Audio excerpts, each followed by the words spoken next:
La patrística y la escolástica. Un ensayo de Gonzalo Restrepo Restrepo. La patrística.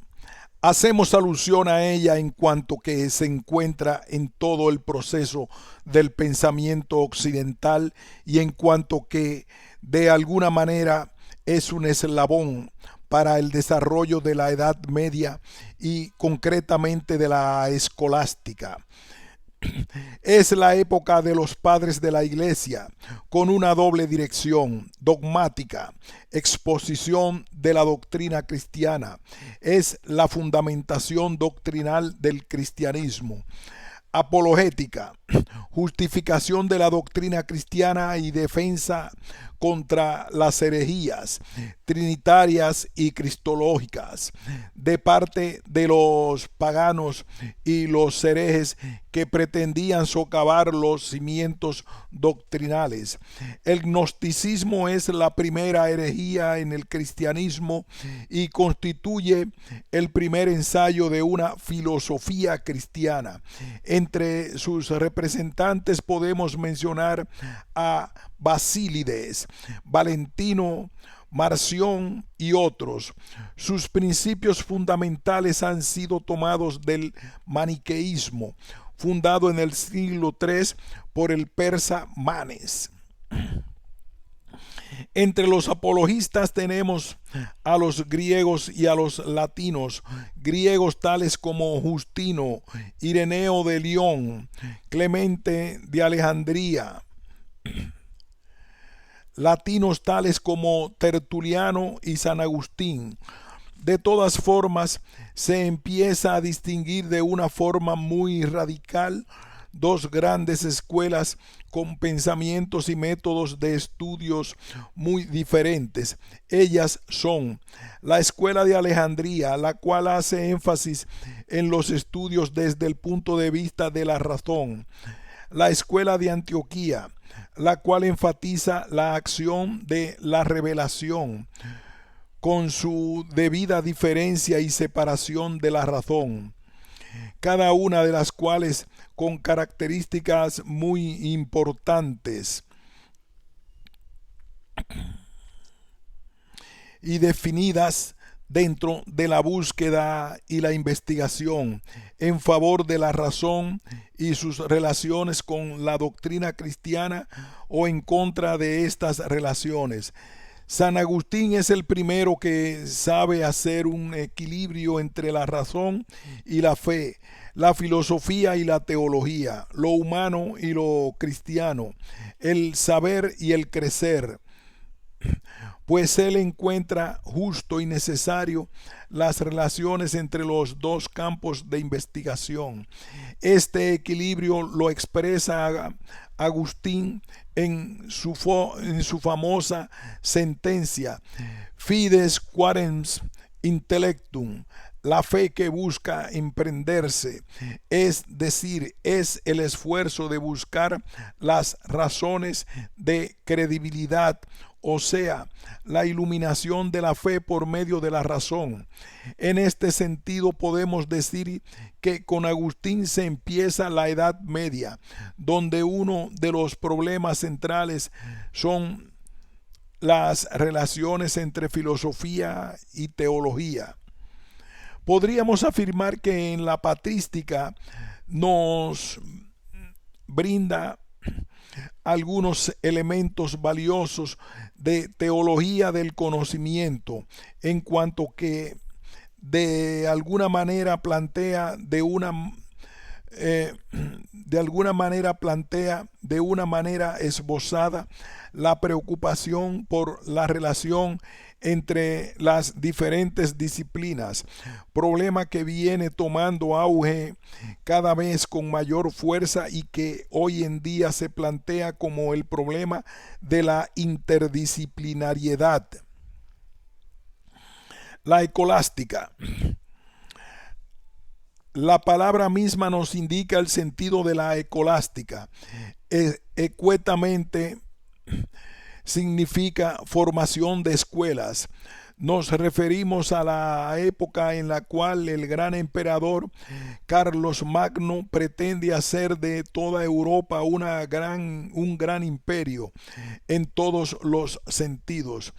El medio por el cual Carlos Magno piensa que puede llevar a efecto sus objetivos es la culturización de todo el continente. Empieza a realizar sus objetivos por medio de la fundación de las escuelas en todo el territorio europeo. Entre las escuelas más famosas se encuentra la de Alcuino, un monje de York de gran confianza para Carlomagno. Las escuelas se fundan alrededor de los monasterios y de las catedrales, por lo cual podemos hablar de dos tipos de escuelas, monásticas y catedralicias. En las escuelas se enseñaban las 7 artes liberales, las cuales se dividían así: quadrivium, aritmética, geometría, astronomía, música, labra y del razonamiento. Quadrivium, aritmética, geometría, astronomía, música eran el punto de partida de la filosofía para Platón. Los conocimientos que brindaban las artes liberales eran considerados como el conjunto de conocimientos a los cuales podía acceder todo hombre estudioso. Las fuentes de estudio, las sentencias, pensamientos de autores clásicos grecolatinos, en torno a los cuales se hacía diferentes disquisiciones. Destacamos las sentencias de Pedro Lombardo, las cuales durante mucho tiempo se convirtieron como en texto de estudio. Las sumas, colección de sentencias, las cuales eran probadas racionalmente con la citación de autoridades de peso, constituían como un catálogo en el cual se iba consignando el saber de un pensador. Como ejemplo tenemos la famosa Summa Teológica de Santo Tomás de Aquino. Las cuestiones disputadas, cuestiones que eran objeto de grandes diálogos y discusiones en las clases. Estas cuestiones se iban recopilando y así se formaban grandes textos. Elementos centrales. Entresacamos los siguientes elementos, los cuales nos parecen de importancia. A. La cultura es recopilada en las iglesias y monasterios.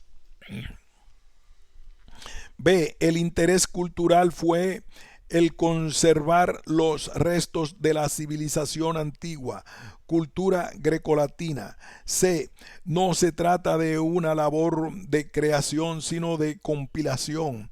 Se acumula el saber sin orden ni sistema, pero se prepara el terreno para el gran trabajo especulativo posterior, el cual va a ser desarrollado en la Alta Edad Media con la aparición de las universidades y las estructuraciones definidas de teología y filosofía.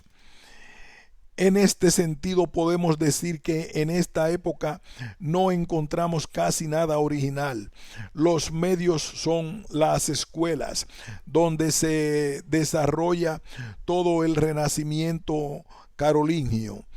En ella surgió la dialéctica como enseñanza, desde la cual se comenzó a tener gran interés por la filosofía.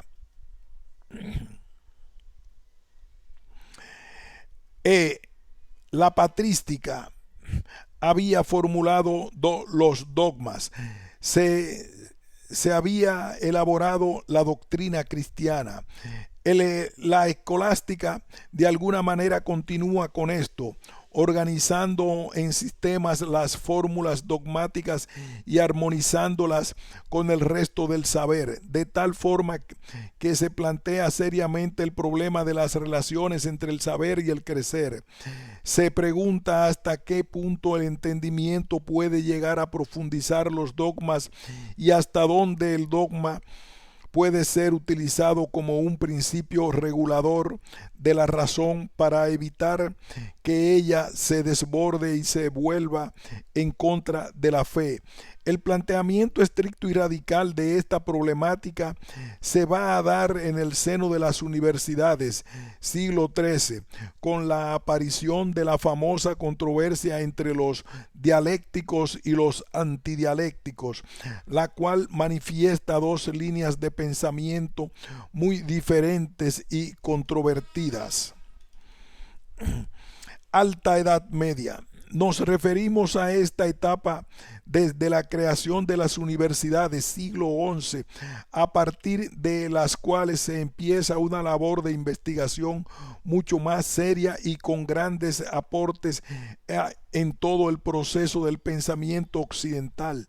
Las universidades se originan en el seno de las órdenes mendicantes, franciscanos y dominicos, quienes pretenden hacer una ruptura con el tipo de trabajo que hasta el momento se hacía en los monasterios, el cual en síntesis consistía en la compilación de textos y la conservación de las obras clásicas. Las órdenes mendicantes surgen como un deseo secularización de ejercer el ministerio en medio del mundo y en contacto con los problemas que en ese momento propiciaba la historia. Son ellos quienes se ponen en la tarea de la fundación de las universidades con la pretensión de brindar un saber universal y propiciar el acceso a ellas a todos aquellos que estén interesados por hacer progresar el pensamiento y los conocimientos. Surge pues como inquietud de ser fuentes de investigación. Es en el seno de las universidades donde se gestan los grandes problemas de la Edad Media, donde se hacen las grandes investigaciones y donde se forman o aparecen los genios medievales, los cuales van a tener grandes influencias en la orientación del pensamiento de la época y más tarde en el desarrollo de las épocas posteriores como la Edad Moderna. Encontramos allí dos grandes movimientos que son protagonizados por los líderes de las órdenes mendicantes.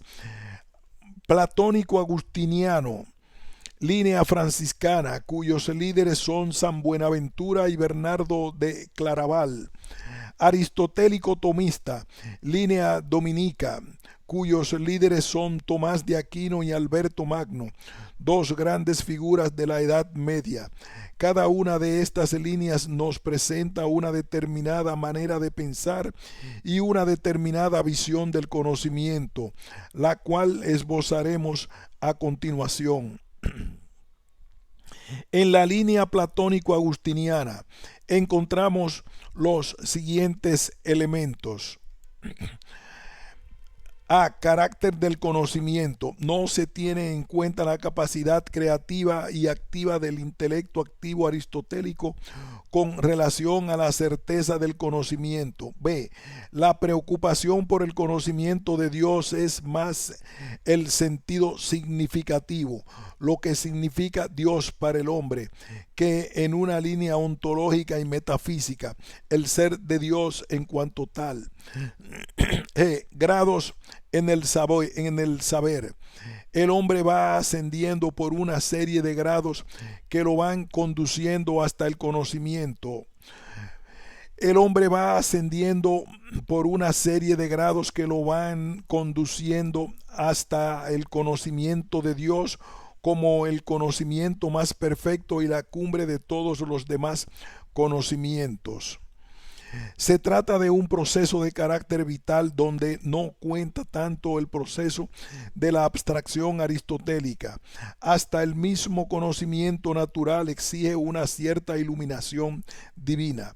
El centro de todas las investigaciones para esta línea es la teología, la cual no puede ser combinada con la labor racional de la filosofía.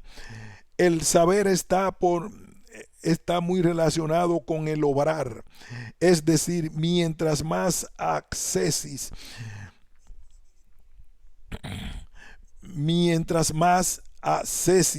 más perfección en el conocimiento.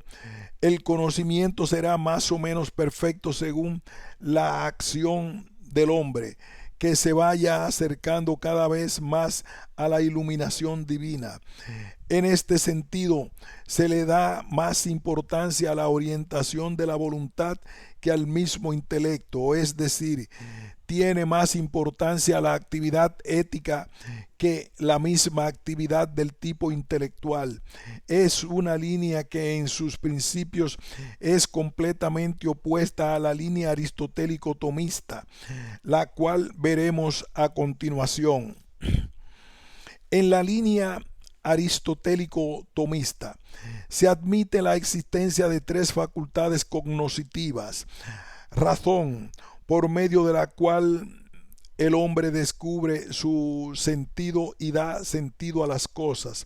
Ella es la que propicia una estructuración lógica y especulación de la realidad. Voluntad es la facultad humana que dice referencia al querer y al no querer.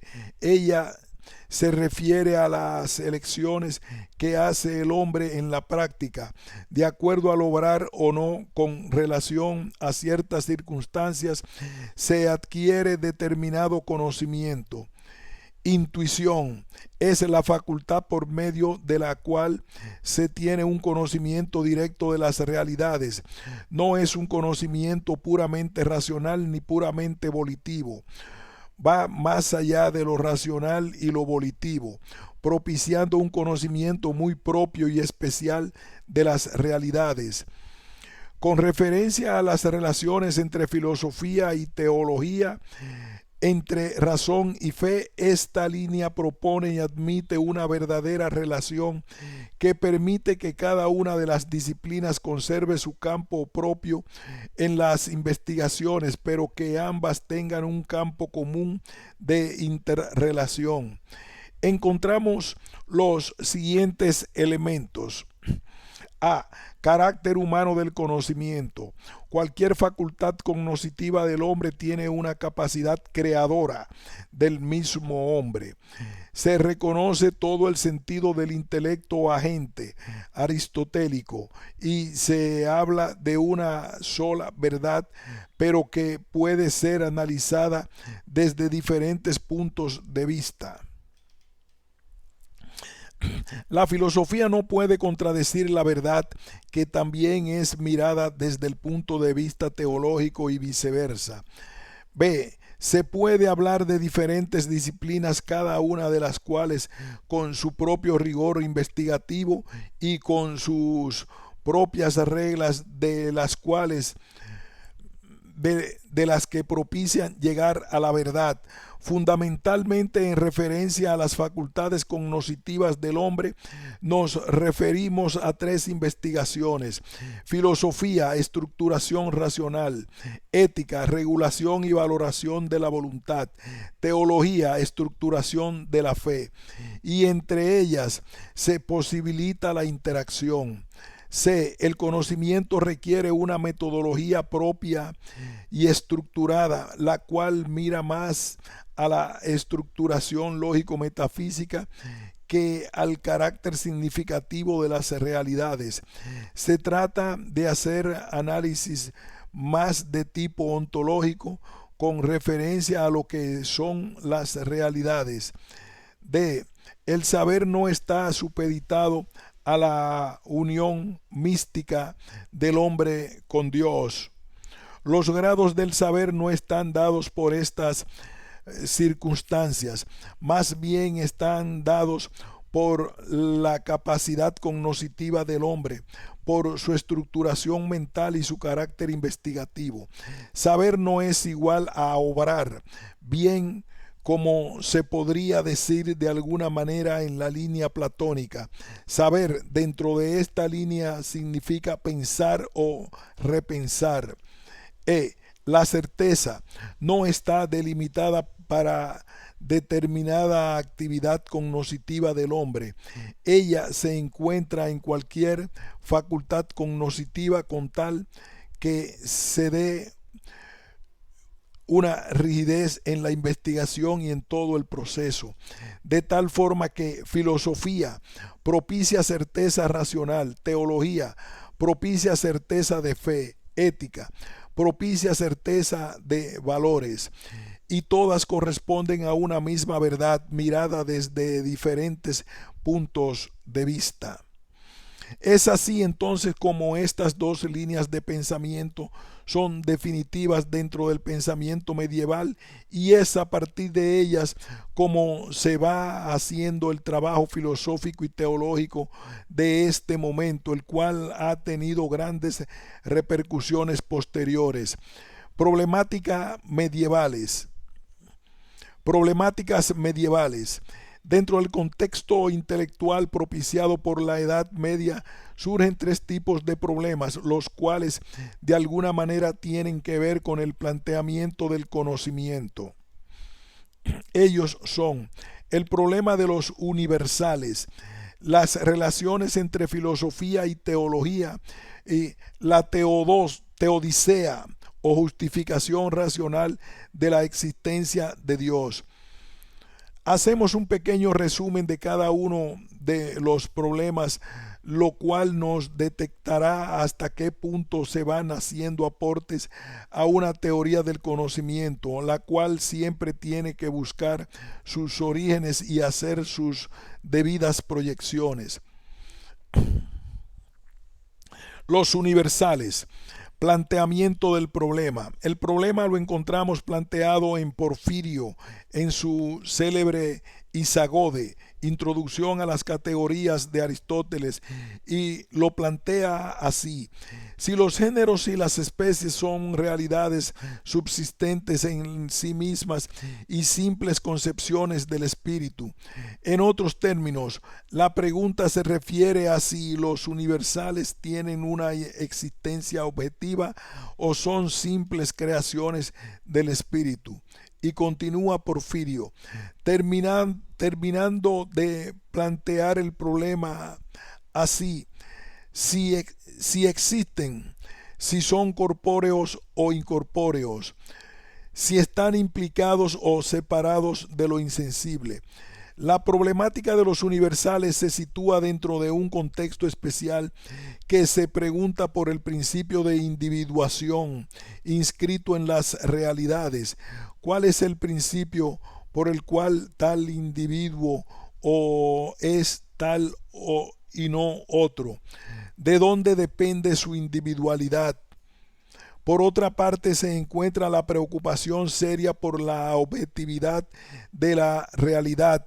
Donde se asienta la realidad, estará sustentada por el sujeto o por el objeto. ¿Cuál de los dos será la base de la realidad? B. Soluciones. El problema experimenta una diversidad de soluciones, las cuales vamos a detectar de una manera sucinta. En este sentido podemos decir que hay fundamentalmente dos posiciones: quienes reconocen su existencia, quienes la niegan rotundamente.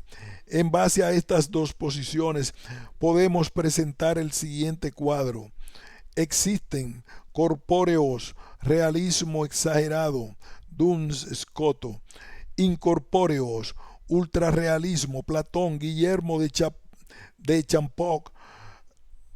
Los universales existen separados y sin fundamento de las cosas. Realismo moderado, Aristóteles, Tomás de Aquino. Los universales existen separados y con fundamento en las cosas. No existen. Nominalismo, Rosselin de Compiègne. Los universales son meros nombres. Conceptualismo. Immanuel Kant. Los universales son meros conceptos creados por el sujeto. Sensismo. Pedro Abelardo. Los universales no existen porque lo único existente es lo proveniente por medio de los sentidos, es decir, lo particular y concreto. Desarrollando lo anterior podemos descubrir las siguientes posiciones, las cuales van aclarando los términos de las soluciones que acabamos de proponer en el cuadro anterior.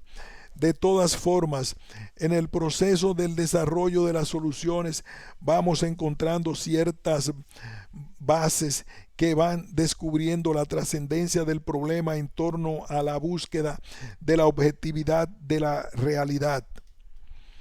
Porfirio no se decide claramente por nada, pues sostiene que simplemente es una introducción para principiantes, pero en la que simplemente es una hipótesis de que los universales sean realidades, supone que son incorpóreos, pero no dice que existan fuera de las cosas o unidas a ellas. Esto corresponde a no decidirse ni por Platón ni por Aristóteles y dejar el campo abierto a las investigaciones. Boecio, tratando de hacer una conciliación, propone dos soluciones, la de Platón y la de Aristóteles. En su introducción a las características de Aristóteles, prevalece la respuesta aristotélica. Demuestra la imposibilidad de que los universales sean sustancias. Los géneros y las especies son comunes a varios individuos. No pueden ser individuales. Tampoco son nociones del espíritu que no corresponden a nada, pues serían pensamientos sin objetos, pensamientos de nada, es decir, no serían pensamientos. Y ante este dilema, Boecio propone la solución que toma de Alejandro de Afrodisia. Las ideas generales son tomadas de los datos que nos proporcionan los sentidos. El espíritu les congrega y organiza, es decir, los abstrae o los encuentra abstraídos de una vez en seres incorpóreos. Y así su solución es esta: subsisten en unión con las cosas sensibles, pero se conocen separadamente de los cuerpos. Es la solución aristotélica, la cual más tarde se llamaría realismo moderado. Pero sabemos que es en la Edad Media donde el problema se vuelve candente y donde se presentan las diferentes soluciones con mayor empuje. Desde aquí podemos presentar las diferentes soluciones, las cuales se han ido dando con un cierto orden y dentro de una cierta lógica. De forma sencilla y simple, presentamos el desarrollo de las diferentes soluciones, tal como se fueron presentando a partir de la Edad Media. Ultrarrealismo. Platón y Guillermo de Champeaux. Los universales existen fuera de las cosas y de una forma incorpórea, es decir, como ideas, las cuales son las únicas realidades. En ellas se encuentra la esencia de las cosas. Realismo moderado, Aristóteles y Tomás de Aquino. Los universales existen formalmente en la mente del hombre y con fundamento en las cosas sensibles, de las cuales son abstraídos por medio de un proceso del conocimiento. Si existieran como ideas en sí, llegaríamos a una mistificación de ellos. Y si existieran realmente en las cosas, llegaríamos a que todo sería universal. No existirían los individuos. Tomás de Aquino. Los universales no son puros entes de razón, pues tienen fundamento en las cosas. No existen ni real ni formalmente en las cosas, pero sí se fundamentan en ellas. Es así como las ciencias experimentales y lógicas se fundamentan en algo real, y así se explica cómo las ciencias son sólo de los universales. Aunque estos no existen realmente, solo existen las cosas individuales, y distingue una triple existencia de los universales. Ante Ren, todos ellos se encuentran en la mente divina antes de ser realizados en las cosas, y es de allí de donde toman ser y sustancia las cosas.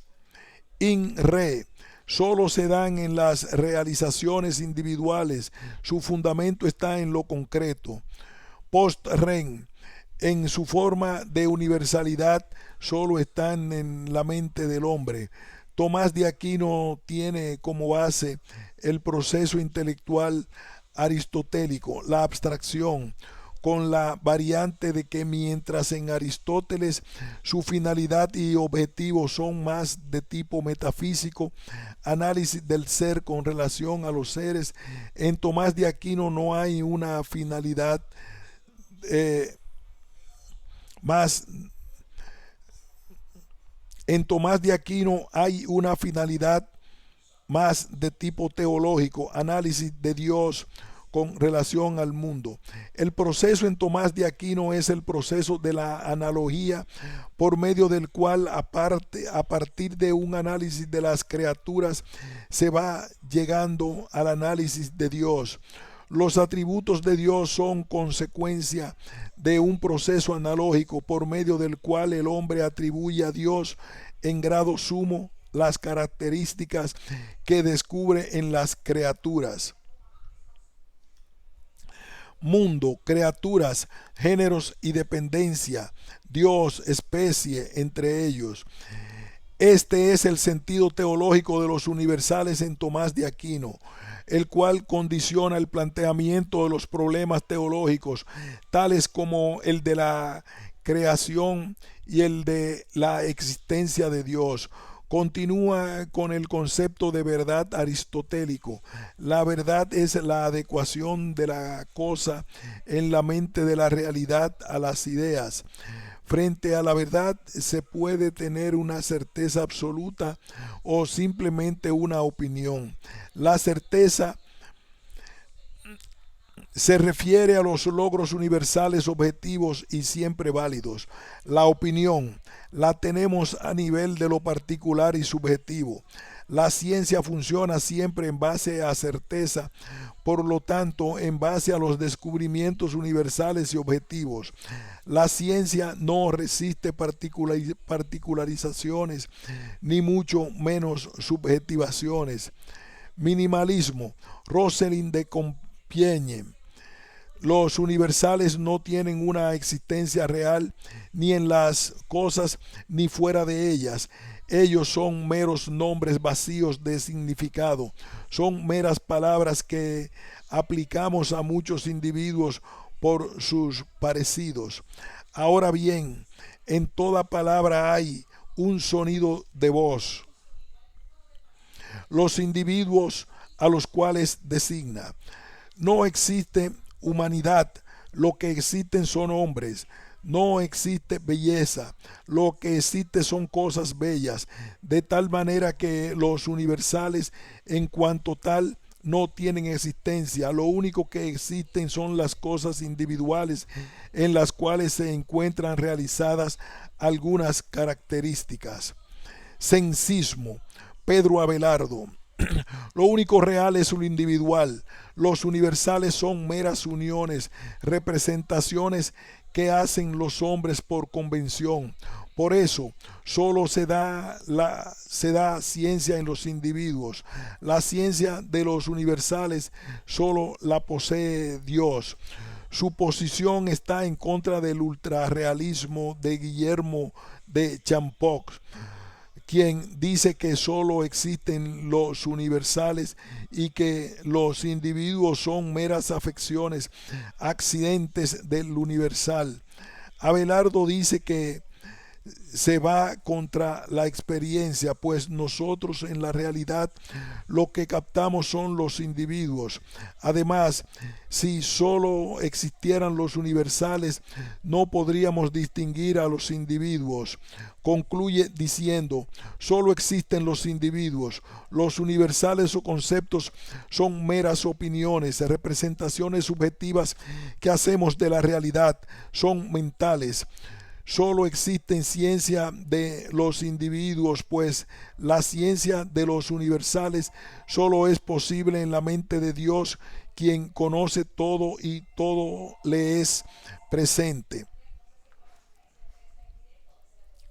Realismo exagerado.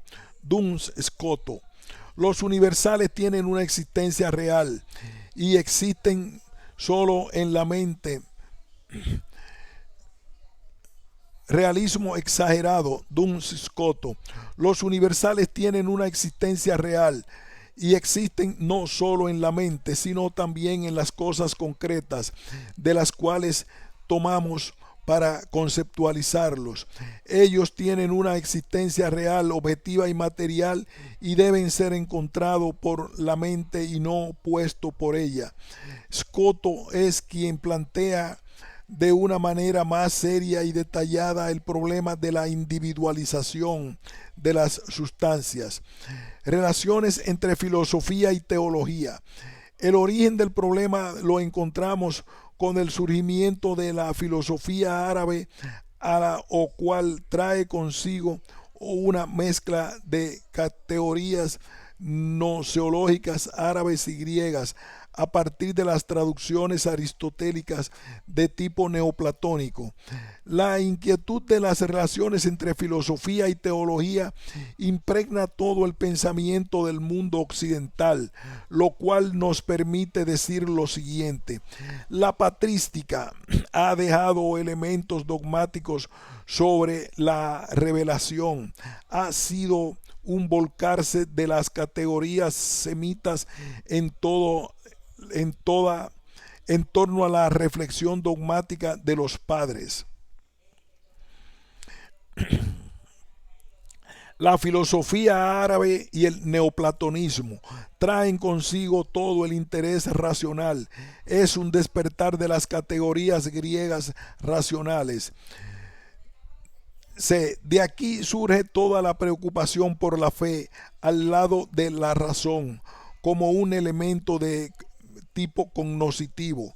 La teología, igual que la filosofía, adquiere un valor como una disciplina con su propia metodología, sus propios objetivos y preocupaciones, lo cual trae el planteamiento del problema: hasta qué punto se pueden relacionar la filosofía y la teología como dos disciplinas con sus campos propios, pero con un campo común de interrelación.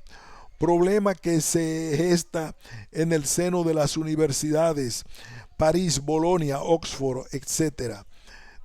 El interés teocéntrico medieval se concentra en las investigaciones dialécticas, lógicas, y aparece la inquietud por conocer la naturaleza divina con todas sus consecuencias. Los atributos divinos toman un especial interés en el campo de la racionalización. La conclusión es preguntar hasta dónde puede ir la razón y hasta dónde la fe, cuáles son los objetos propios, hay algo de común entre ellas y entonces cómo entender la verdad. Todo lo cual da como resultado la famosa discusión entre los dialécticos y los antidialécticos, los primeros defendiendo las relaciones razón-fe y los segundos en contra de estas relaciones. De todas maneras, podemos destacar las siguientes implicaciones que tocan con la problemática de las relaciones entre filosofía y teología. Entre los antidialécticos, dialécticos. No se trata de una visión metafísica de Dios, sino de una visión relacional de Dios con nosotros. Él es el resorte, el móvil de todas nuestras actividades. B. El objeto de la teología nada tiene que ver con las disciplinas racionales y dialécticas. Lo que proviene de la revelación nada tiene que ver con la dialéctica y con las disciplinas de tipo filosófico racionalista. C. La fe y la razón son dos actividades totalmente distintas. La verdad se encuentra al nivel de la fe, mientras que la filosofía es la ciencia del mundo que más que conducir a la verdad, conduce a disquisiciones metafísicas que confunden la mente. No es la razón sino el amor como elevación mística del hombre a Dios, la profunda ciencia del hombre.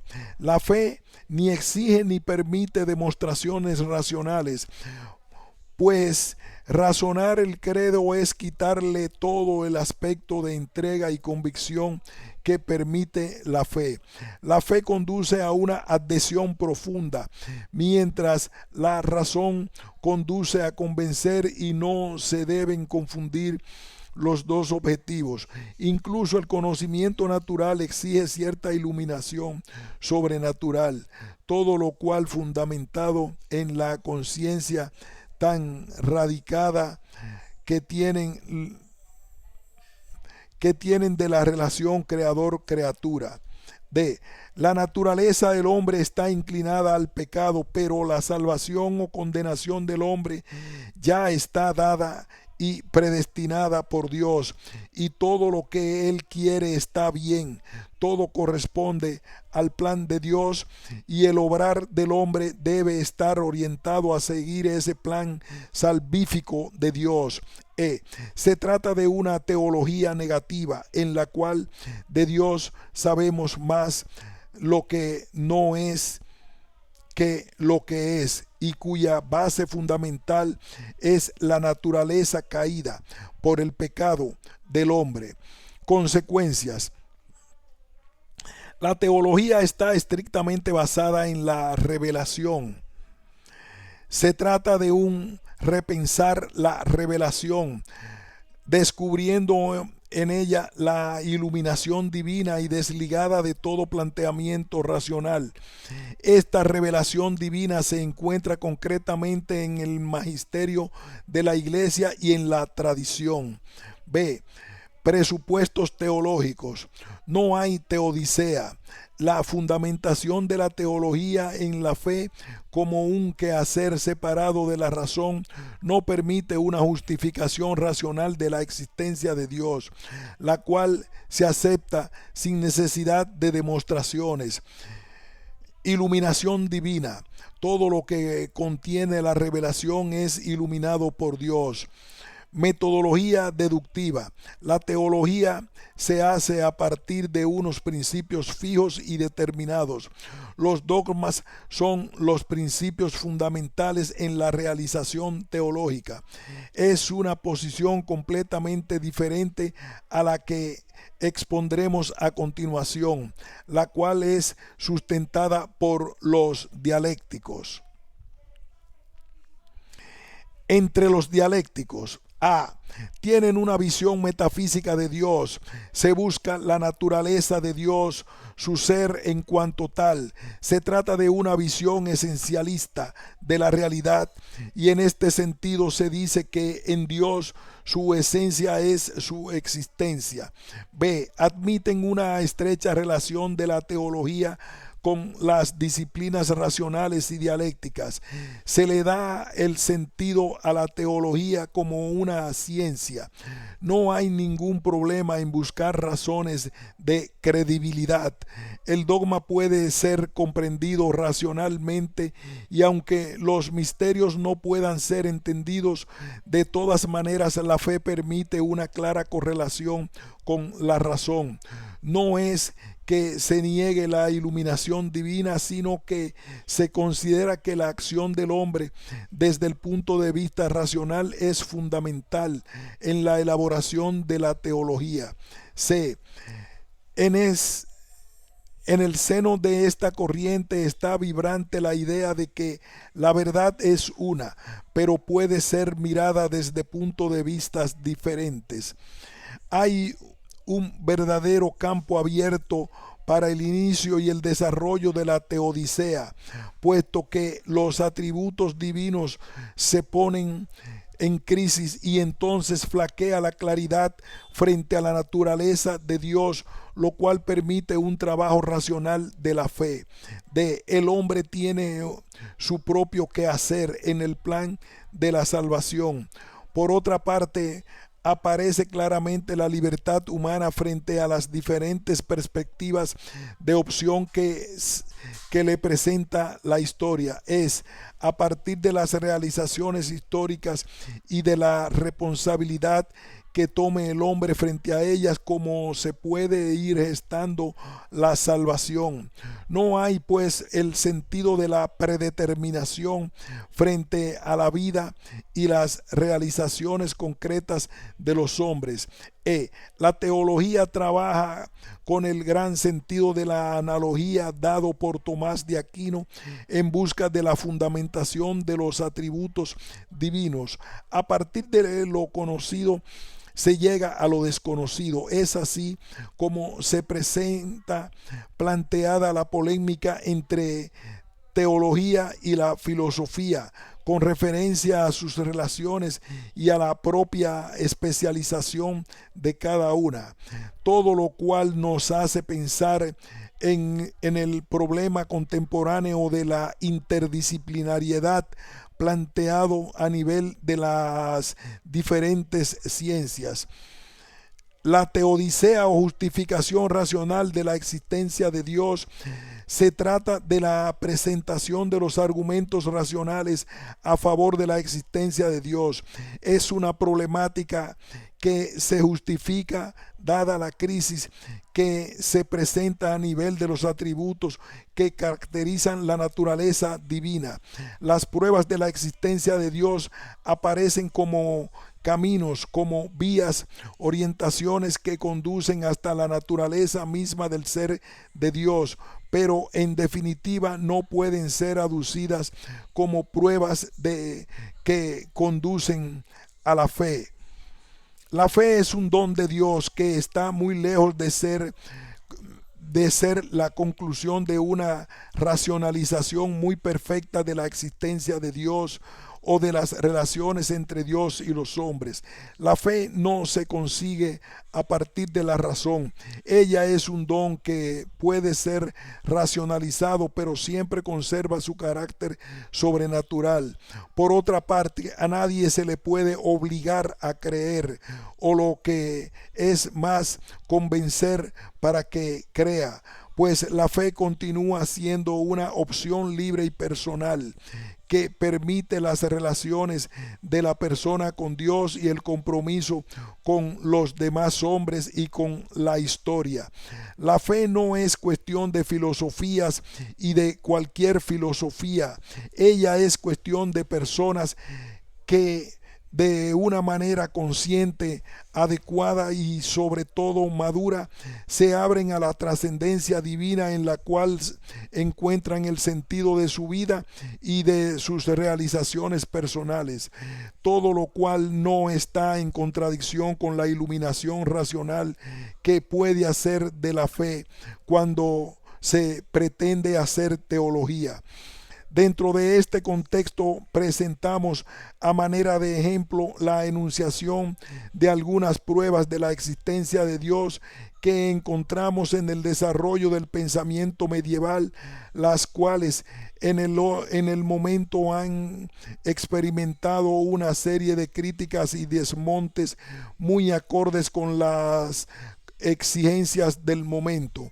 Han de ser tomadas entonces a manera de ejemplificación, dando cuenta de uno de los trabajos de la teodicea en la Edad Media. Tomás de Aquino nos presenta las famosas vías tomistas, la del movimiento, la causalidad eficiente, de lo posible y de lo necesario, de los grados de perfección, del gobierno del mundo. Anselmo de Canterbury nos presenta el famoso argumento ontológico, el cual es aducido por otros pensadores e incluso en la edad moderna es presentado por varios, entre los cuales contamos con R. Descartes. De esta forma encontramos otra serie de argumentos, lo cual nos señala esta inquietud muy palpable en la Edad Media, la cual nos refleja unos determinados intereses con relación a la forma de conocimientos y a los trabajos investigativos en la Edad Media. Bástenos para finalizar este documento e introducir los estudios sobre el siguiente, el cual se ocupará de la Edad Moderna. Decir que la Edad Media ha tenido profundas repercusiones en las elaboraciones posteriores y que a medida que adelantemos en la exposición nos daremos cuenta de toda su influencia a lo largo de los siglos. Fin de este ensayo.